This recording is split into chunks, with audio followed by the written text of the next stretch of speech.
सुरगणानिहतेति वीर्ये तस्मिन् दुरात्मनि सुरारिबले च देव्या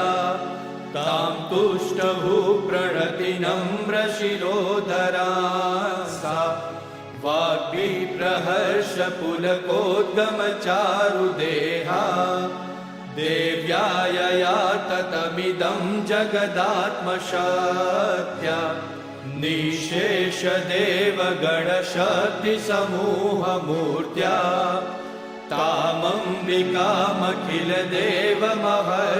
तामम्बिकामखिलदेवमहर्षिपूज्यां भक्त्या नता स्म विदधातु शुभानि सानम् यस्या प्रभावमतुलं भगवाननन्तो ब्रह्माहरश्च न हि वक्तुमलं बलं च सा चण्डिकाखिलजगत्परिपालनाय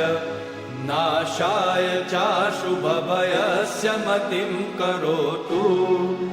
या श्रीस्वयं सुकृतिनां भवनेष्वलक्ष्मी पापात्मनां कृतधियां हृदयेषु बुद्धि श्रद्धा सतां कुलजनप्रभवस्य लज्जा तां त्वां नता स्म परिपालय देवि विश्वम् किं वर्णयाम तव रूपमचिन्त्यमेतत् किं चातिवीर्यमसुरक्षयकारि भूरि किं चाहवेषु चरितानि तवादियानि सर्वेषु देवसुरदेवगणादिकेषु